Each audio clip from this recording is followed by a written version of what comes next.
Ladies and gentlemen, please, Twin Falls, help me welcome to the stage, Eric Call. Come on now, come on now.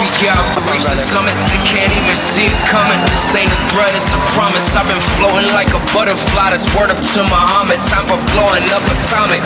Yeah. That's how you know I'm a fighter. I push through the pain, rise from the flames. That's how you know I'm a fighter. You won't see me quit. No, I'm not. Hey, this is great. I'm excited to be here. One of the hardest things for me was getting ready to be a speaker. My daughter just a minute ago asked, "Hey Dad, what's your walk-up song?" And I'm like, "Oh, they didn't let me choose." That's probably a good thing. It probably would have been like Barbie World or something like that. I don't know. So as they limit my choices, I think that works better for me. Another hard thing was wardrobe. Like I was listening to some books on what you should do, and they're like, you should really plan your wardrobe. And I'm like, oh man. My 13-year-old daughter was like, okay, let's do a fashion show.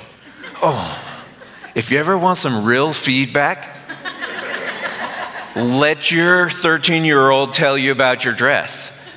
And so I put on my favorite pants and a shirt that I'm like, oh yeah, I look good in this shirt. And you walk out and she's like, no, Dad. Oh, dang it. I struck out so many times. And then finally I said, they limited my choices and said, this is what you're gonna wear. Okay, that works. That helps me out. One of the other things they said to do was meet with your friends, have somebody practice your talk, let them know what it is. And so I did that this last weekend. I'm like, okay, come listen to me. I want to practice. I want to know what to do. And I gave them a little sheet where they could anonymously give me feedback. Yeah. So one of my friends said, hey, I saw your slides and I thought your talk was going to be boring. Don't worry, I've analyzed the handwriting and I know who you are. But, so just temper some expectations about slides. But, so my topic is clarity and chaos. Who here has ever coached a t-ball team? Okay, good. If you ever have dreams of coaching for a career, you should start with the t-ball team. Let's really see where you're at, okay? So I've coached a couple t-ball teams. I got them all ready. I had to you're gonna stand right here, and you're gonna stand over here. Just get them all in place. And they're all lined up, and the other team stands up to bat, right? And I'm thinking, yes, I've taught this team. They're ready to go. The batter gets up there, hits off the tee, and it goes between pitcher, over towards the shortstop. My team is so excited, everybody ran and got the ball. They're all there picking up the ball, and I'm like, oh, we didn't get that part, right? We didn't get to that part of the closest guy gets the ball. You guys wait. So, does work feel like that sometimes? Leading a team at work, that's what it's like? Yeah, there's this chaos, this lack of clarity. You don't know whether it's time to go and the infielders are digging holes in the dirt. The guy in the outfield's practicing his karate styles. I mean, everybody's out there. And then for work, deadline shifts, priorities, they collide, and everybody's looking to you as the leader. Hey, what are we going to do? Moments like this is when clarity is not a luxury. It's the anchor. It's the anchor that's going to keep the game from heading to the playground. You got to be that person.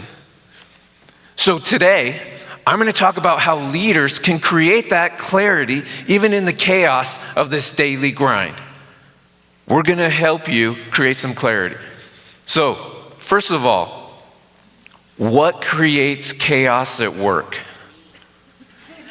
Take 30 seconds and talk to your neighbor. Talk about what creates chaos at work. All right. Okay, here we go. Let's get some answers. Throw me some one-word answers. Communication. What else? People, humans, yeah. Plans change. What plans change? Yeah, for sure. Expectations. Oh, yeah. Accountability. Leftovers. Yes. I like that. Especially in the fridge, you don't know how old it is. You're a little hungry for lunch, you know. You're like, oh, that can create chaos. Okay, so let's take a minute and dive in a little deeper to some of these things we brought up. Change.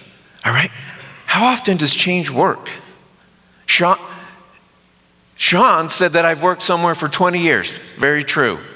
Change happens all the time. It's chaos at work. I haven't changed jobs, but everything is changing in my job. Is that how change does? So how does change affect us? Do we get something ready? We're all excited, and they're like, oh, we're not going to go that way anymore, right? Or, hey, guess what? Big news, we got a merger. Oh, what does that do to me, right? How do you feel when you have that change? Are you like, oh man, what do I do? How does that work? That's what change makes us do. Makes us unsure. If we don't know which way we're going, we don't know where to step. There's these changes that happen. But don't get me wrong, change is good sometimes. But change just happens. But if we can't deal with it, it's a struggle. Let me tell you a story. I was working at an office, and there's a bunch of offices down this hall, and my coworkers across the office, there was change coming. Somebody decided it was a good idea that they needed to move from an office to a cubicle. So we joked with them, we're like, that's funny. Your next step is out on the porch, and then it's gonna be the parking lot. So we're just joking, having fun. My coworker, they actually get moved there, and I'm like, I've got a good idea. She goes to lunch, and I sneak over. I put an extra partition in front of the opening of her cubicle. And then I put a nice little pink sign right there. This is gonna be the best joke ever. That said, hey, your services are no longer needed. Pick up your stuff outside after work. And I'm like, this is gonna be so funny. So I hide around the corner. She gets back from lunch. She turns the corner. She starts laughing. And then I can't hold it, so I'm laughing. We go over, we joke, we hug. It was pretty funny. I put the cubicle wall back, go about my day. 2 weeks later, I get this call from the person across from her. She says, Eric, it's going down. You better get over here really quick. I'm like, what? So I get over there and come to find out one of the supervisors walked by, saw the pink note, wasn't even her supervisor, and she read it and said, oh, how dare she fire herself? And so she took the note and she ran over to the lady supervisor and said, look what she did. She fired herself. I'm like, oh. And so then this supervisor was going to take it to the regional director. And so I'm like, oh. So I go over to her supervisor and says, no, she didn't fire herself. I fired her. But, so luckily neither of us actually got fired. I've learned a little things from this, but change does that to us, right? We get paranoid. Doesn't change give us some paranoia? Like, oh no, Is this going to happen? Am I going to still have my job? Are there things that I need to do? Does that create chaos in our life? It does. It creates a lot of chaos. One of the other things that creates chaos in our life is rejection. Rejection, we get told no. Sometimes it's for the better. Sometimes we're told it's for the better. Sometimes it's not really for the better. Does rejection happen at work? Oh yeah. In our day-to-day life. Hey, we have this special project for you. 3 months later, as you're digging in, oh, we've gone a different direction. Now you get to work on this project. There's firings, there's changings, there's all sorts of things that can make rejection a reality in your work life. And this is something that we all know. Who here's experienced rejection at work? If you didn't raise your hand, congratulations. It happens all the time. One of the things that the state tried to do for us is they got us executive coaches. And they're like, this person's really going to help you develop. And the first thing they do to help us develop is they ran us through a personality test. For me, it was kind of like lopsided like this. It said, you're really, really strong in these, and these, that's not you. But the things that were lower for me was like leadership. And I'm like, I want to be a good leader. So what I need to do is I need to focus on what I'm lacking to become that leader. I need to be magnetic. People need to want to be around me, because that's what I thought good leadership was. So we're going through, fast forward 10 months later, I'm working on this, and they say, what you're doing, we're not going to do anymore. You have to find a new job. But we've got these positions you can apply for. I'm like, okay, I'm going to apply for these positions. I've learned a lot of things. I go through the interview. I think I had a good interview, told them what they wanted to hear. I specifically remember sitting there in my son's classroom, and we were at a BPA meeting, and the phone rings. It's the hiring manager. So I pick up the phone. I step out. I pick up the phone, and she says, Eric, you know, we really appreciate you applying for that job. You're such a great person. We respect you. Blah, blah, blah. You didn't get the job, is what it boiled down to. And I was crushed. I mean, I still had my foundation, but my ideas of what I was, my next step, was gone. And so I felt that rejection. And I was going through, we actually attended a leadership summit online. It's called LeaderCast. Great summit, great leaders. We're sitting there, I'm learning. And Andy Stanley, he's a leadership coach. He said something that really struck me. He said, your fully developed strengths are of more worth to your organization than your marginally improved weaknesses. Let me say that again.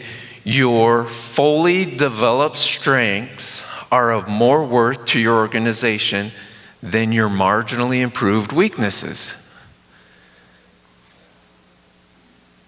Wow. Like, I didn't have to change who I am, my basis, to be a good leader. I had to develop who I am, not change who I am. That struck me. There's another interview coming up, and I changed my approach. I was able to tell who I was instead of who I thought they wanted me to be. And that was huge for me. So let's go to a quick kind of, what I'll say, strength building exercise. Oh, push the rum. There we go. I am greater than no. Lisa Bill, you said, no doesn't equal your worth. But do we do that sometimes? Do we take it on ourselves when I'm told no, I'm worth nothing? We do that, but we shouldn't do that. But it's hard. How easy is this to believe? In your mind, how easy is this to believe that you are greater than no? Some days, yeah, I've got it, I'm on top of it. Other times, no. Sometimes you just take that on, and that's what it is. So I'm going to try and help us believe it. The first part of believing is saying it, okay? So I need your help here. When I point here, I want you to say, I am. And then this group, I want you to say greater than. And then over here, I want you to say no, okay? All right, let's practice. I am greater than no. Okay, I've heard kindergartners do better. Let's put a little more effort into it, okay? All right, over here. I am greater than no. That's better, right? I'm really tempted to get in an argument with ourselves. You ready? Here we go. No. I am greater than no. Wait a second. Right? It's like you're in an echo canyon and it's like, no, I'm greater than no, right? So do we believe this? So if we are greater than no, what do we got to do? We got to overcome it. We got to overcome the no. Simon Sinek, he's a great leadership inspiration. I love his work. He said he was interviewing a bunch of Navy SEALs, Navy SEAL commanders. And he asked them the question, how do you know who's going to be a good Navy SEAL? And the guy's all, it's not who you think it is. It's not the guy who comes in, who's got the biggest muscles, the most tattoos, the meanest looking guy, the one with the most rank. He says it's none of those guys. He says, you know who it is because it's the guy when he's down and out, he grabs somebody and takes them with him. That guy is the guy who makes Navy SEALs. That's the guy who makes the team. Do we do that? John Sanchez, he's also military special forces. He said, when you get knocked down and you get back up, who can you bring with you? When you get knocked down and you get back up, who can you bring with you? That's a huge component of why or how we overcome our no. We do it together. We do it as a team. That's what it is. We got to rely on people. Okay, let's get back to our chaos. So what else causes chaos? Let's, for a minute, we're going to talk about panic. So, is there panic in the workplace? Do you see this person all the time? Going like this, oh no, I've got these deadlines, I've got this. Okay, 30 seconds, talk to your neighbor about what causes panic in your work or in your life. What causes panic? Okay, let's come back together.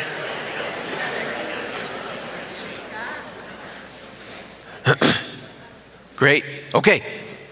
Give me some one-word answers again. What causes panic? At work, at home, what causes panic? Fear, yeah. What's that? Tech issues. Amen, brother. All right. Failure, yeah, for sure. For me, it's when everything is set in place and planned really well and there's a calm before the storm and I'm waiting for the other shoe to drop. Carrie said, Idaho Summit, everybody, here we go. Yeah. She says everything's planned, everything's ready to be in place, and then all of a sudden something happens, right? Or maybe it doesn't, but you're waiting for it to happen. Right? Yeah. What's for dinner? Right? I love that. I love dinner too, but that's great. What's for dinner? So we have all these things that create panic. Did you know? So I come from a mental health background. Panic's real. Our brains are so powerful that our body reacts to what we're worried about. Fight or flight. Our body actually reacts to that. But guess what? What percentage of the time does what we're worried about actually happen? Less than 1%. Less than 1% of the time do we realize the fears or the panic that we're worried about. But we worry, and it's there. I know some great worriers in my life. But that's okay. The great thing is that we can overcome it. So, as we go from panic, somebody else brought up fear. Does fear exist in the workplace? Oh, it does, right? There's fear of, hey, you better get that done or else. Or, hey, we've got these deadlines to meet. If we don't get costs up, we're going to have to close our doors. Is that fear? Do sometimes those we're around, do they use fear to try and motivate? Yeah. They use fears to try and motivate sometimes. That's not the best way. Okay, so if we have fear and that fear is overwhelming us, we can't function. Some of the things that happen when there's fear, there's lack of productivity. There's this confrontation. Relationships aren't built, they're destroyed, right? Michael Bush, as leaders, Michael Bush is also a leadership guru. He said it best: don't lead by fear. Plain and simple. He also talked about how fear divides us into similar fear groups. Okay? Let's go with a couple examples. The play Wicked. Has anybody seen the play Wicked? A few people, right? So for those who haven't heard about it, it's a spin-off The Wizard of Oz. And they're telling the story of Elphaba, who's the name of the Wicked Witch. And as they start her story, they tell a story on how she wants to advocate for a group that's being overlooked, a group that's being marginalized. She wants this advocation. Her thought is, what do I do? I'm going to take it to the guy in charge. She marches up to Oz, talks to the Wizard of Oz, and what does she find out? It's actually him behind all the oppression. It's him that's leading to that. He even said, a quote from this movie says, "There's nothing like a good enemy to bring people together." He's using fear to create connection or create buy-in to his agenda, his opinions. And that leaves separation. The one group and the other group. The ones who are there and the ones who aren't. Does it happen like that for us at work? Or in life in general? Real life example, COVID. Was COVID ran by fear? People, I've seen grown people do stuff because of fear that I've never seen before. Walk into the store with assault rifles on your back because you're worried about toilet paper. Really? Toilet paper? But you're bringing your assault rifle to the store. And then there's the no mask group, right? Was there a division there? It was fear. Fear was driving it. Fear separates us into similar fear groups. So we have fear, we have panic, we have change, we have rejection, we have everything else. Do our days look like this sometimes? Yeah. Do we just feel like this sometimes? But all of that leads to burnout, fatigue, stress, illness. These are real things that come from chaos in our lives and in work. and then drama. It had to dance in. All of these combined, I'm going to put it all in one word for you: trauma.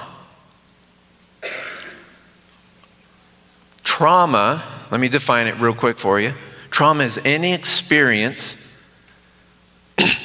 that affects our sense of self, identity, stability, is what trauma is.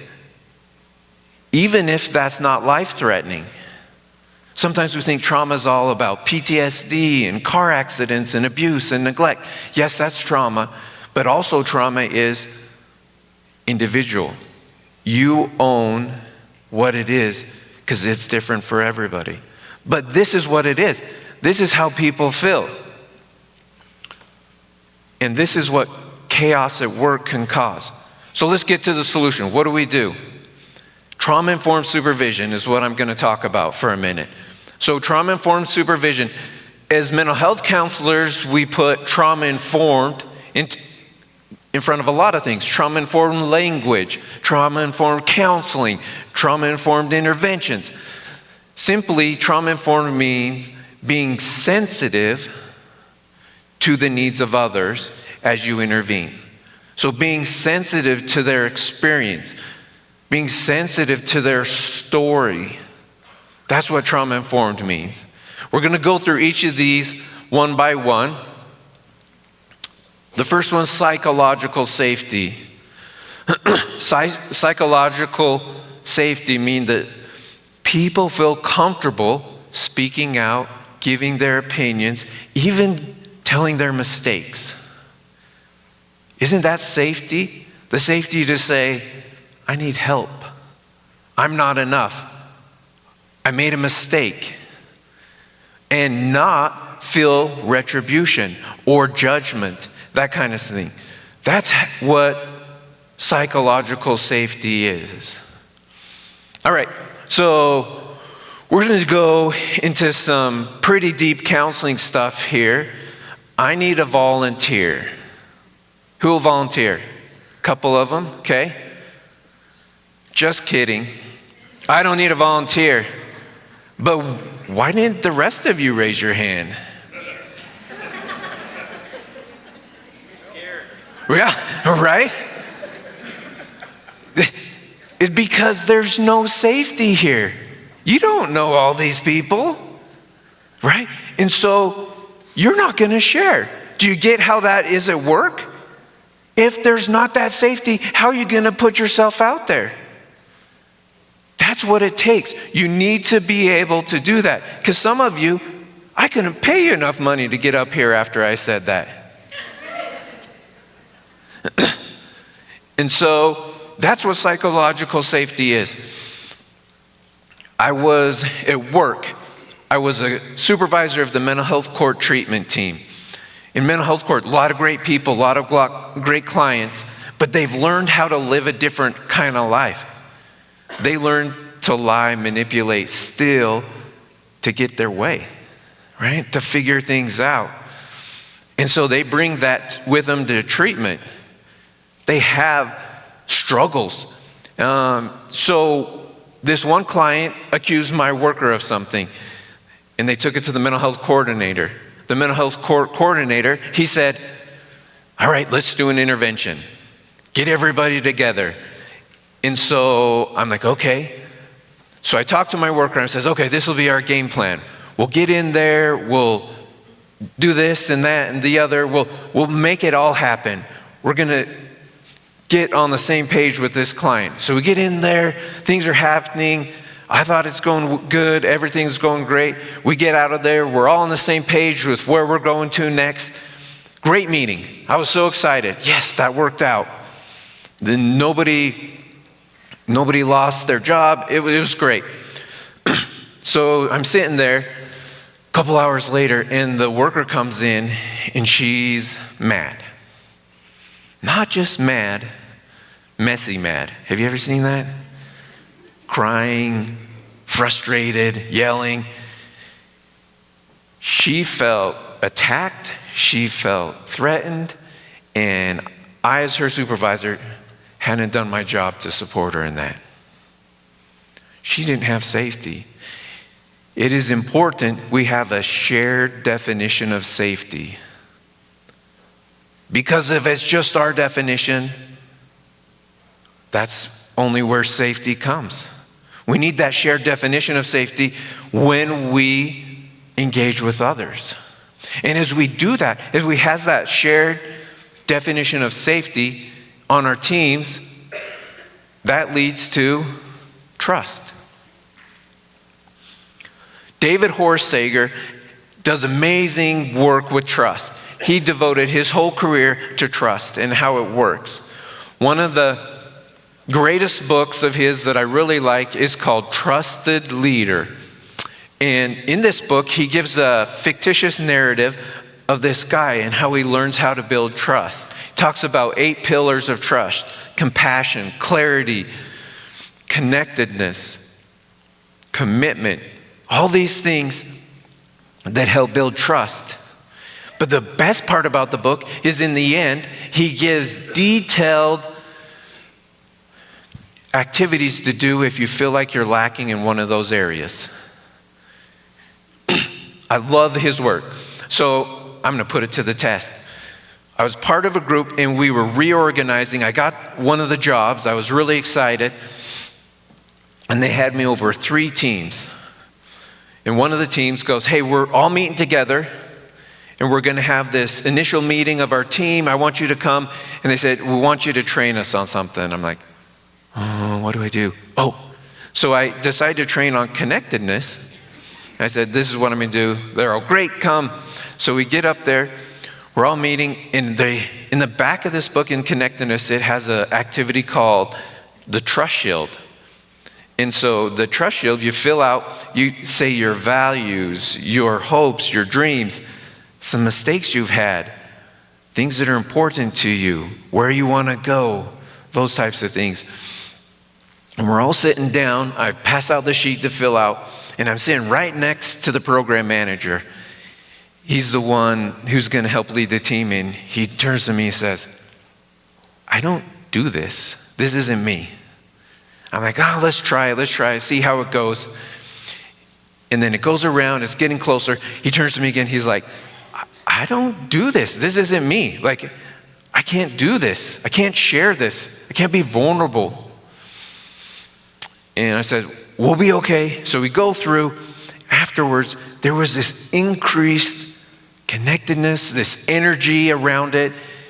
They're still strangers, but they have this common thing. They've all been vulnerable in front of each other. And that created some trust. That team was one of the strongest teams I've ever had the opportunity to work with. All led by the guy who said, I don't do this. This isn't me. We can do it. Even if we're not comfortable with it right now, we can do it. And as we build trust, one of the things he talks about is clarity. Let's talk about clarity for just a minute. Anybody met this guy? The Not Yeti? Hey, when are we going to get those bonuses? Not yet. Hey, when's that merger happening? Not yet. You got information about my job and if we're going to keep it? Not yet. Not yet, not yet, not yet. Anybody met the Not Yeti? Yeah. Does that give you any type of clarity, any type of help to know where you're going next? No, it doesn't. But yet, as leaders, sometimes we're like, I can't share it. I don't know the answer yet. I can't share anything. Not yet, not yet. That's where we're stuck in this weird thing. But we're gonna help that. I've got a method that you can use when even if you don't know the answers, you can help create clarity. We're gonna do FAT. Okay, 90s. 90s, okay. FAT, you remember this? Oh yeah. Yeah, so you'd walk up to somebody, a girl, and say, hey, you're pretty fat. She'd be like, oh, what? No, PHAT. Anybody know what it meant? Pretty hot and tempting? Right? And she's like, oh. Pretty hot and tempting. That's not the acronym we're going to use, but we're going to use it to help us find clarity in chaos. Okay, the P in fact, process.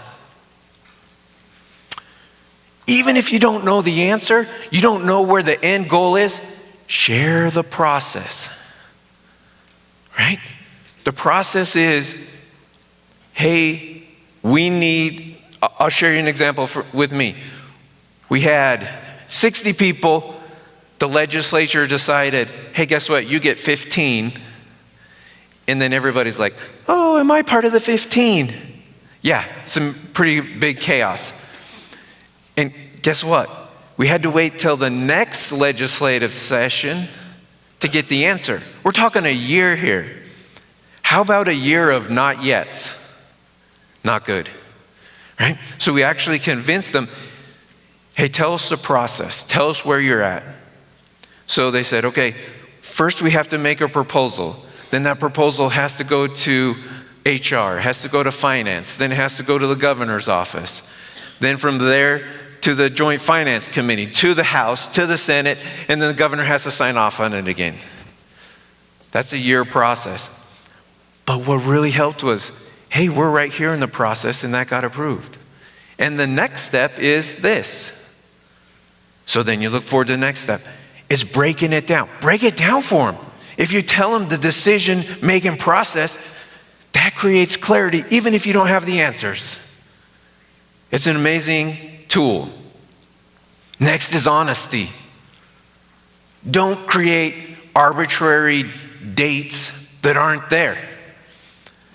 We were going through a transition, and they're like, by October 15th, we're going to all be transferred to where we need to be. Nope. October 15th came, we weren't.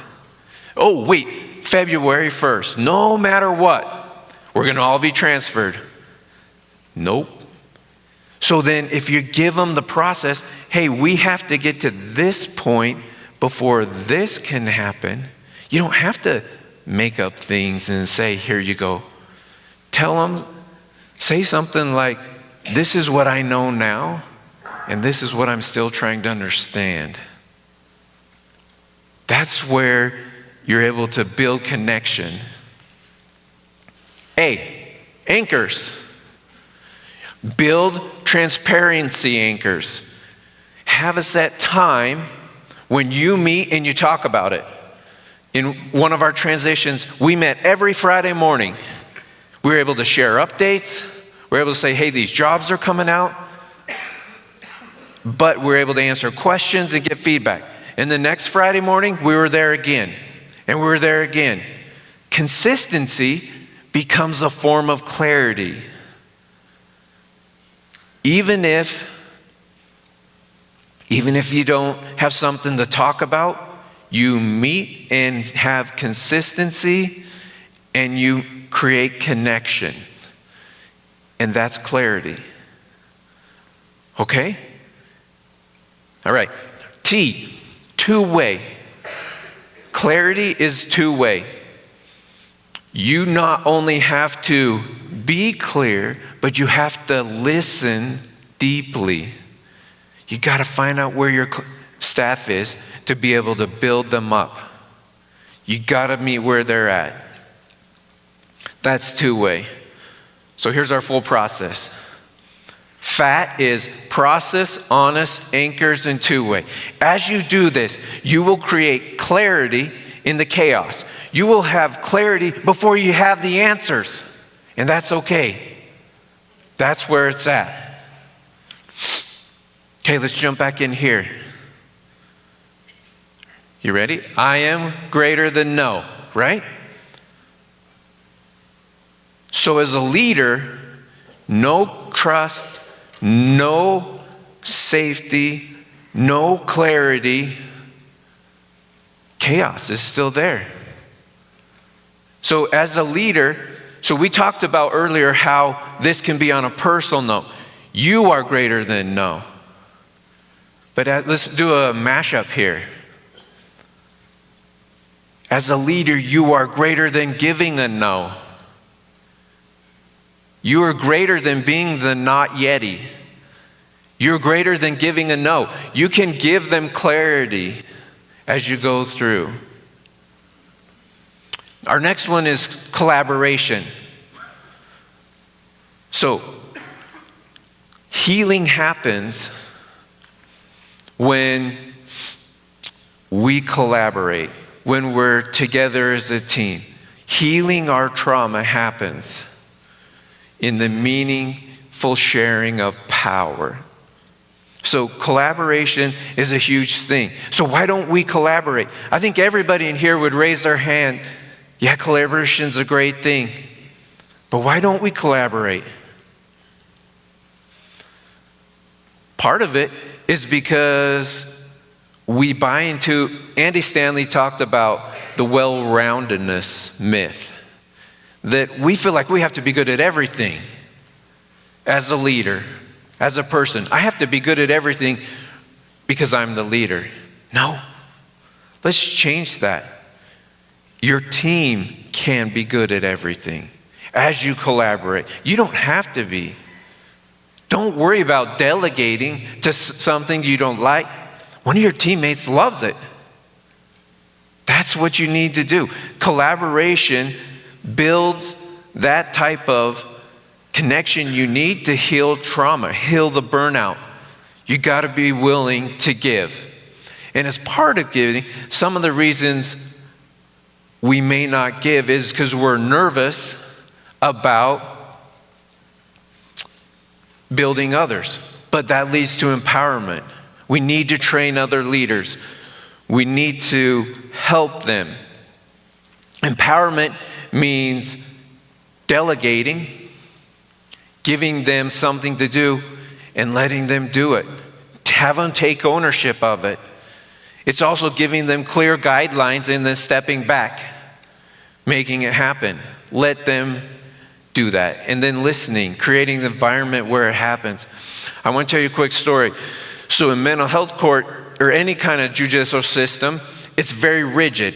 They do really good holding you accountable, but they do really poorly at treatment sometimes. And as a treatment aspect of mental health court, you need to be there. It was like a big game of red light, green light. Who remembers that game? Red light, green light? Okay, pretty messed up game, I think. But what you do, somebody turns around, says green light, and everybody kind of sneaks up and sneaks over here. And the leader, he's jumping around, red light, oh, I caught you. You got to go back, or you got to do this. That's exactly what the court system was like. Does our work seem like that sometimes? The red light, green light. And so what does that do to the person who's there? They're like, oh, do I move? How many steps do I take? That's not empowerment, but that's what it feels like sometimes. So in our mental health court, we tried to make it. We made a switch. We're like, what we need to do is change this so that they feel empowered. So we made it more like Mother, may I? Mother, may I take these many steps? Yeah, you come up with the idea of what you're doing and ask us for permission. That's the change. That's how you empower instead of look down and try and catch people. Make it permissible. All right, so these are our steps. As you use these steps, you can find clarity in chaos. You can find what you need. You can give what you need. Give what your team needs. Forgive me for getting personal here for just a minute. When I was younger, my parents sent me to preschool just so I could learn how to make friends, so I could learn how to socialize. I don't know if it worked. I got into kindergarten. I distinctly remember a day when my teacher said, okay, whose turn is it to play with Eric today? That's okay. I wanted to play. Played baseball with Chad. So, fast forward a few years. Started junior high. Everybody wants to do every sport in junior high. So I tried out for the track team. How many people ever get cut from a track team? Me. I was like, okay. In my mind, I'm like, I'm not a track runner. I took my no. I'm not a track runner. What do they do in high school? Anybody who can walk, please come do track. We need more people. In my mind, I'm not a track runner, right? And then I decided to do a triathlon. I'm like, I'm gonna do this. I start swimming. All of a sudden, the ladies are passing me, and I'm like, wait, they started 10 minutes after me. Oh, drowning victim. That's what it felt like, just trying to stay alive. And then as I did that, I did horrible. That wasn't good. But I was learning a little resilience. I tried again, did a little bit better. And so fast forward, I started learning about leadership, loving leadership, wanting to get involved, wanted to take the opportunity to share. Met Carrie and Sennett. Loved the concept of the summit. First year, threw my hat in the ring for a speaker. I didn't get it. So I'm like, I didn't give up. I'm like, I gotta do this. I gotta help give back. So I decided I'm gonna join the group. I'm gonna join the group that helps plan this. And it's been amazing. I love helping plan, get things, give opportunities to you guys. Last year, threw my hat in the ring. Didn't get it. So I kept going, kept sharing, kept doing what I need to. And today, I am greater than no.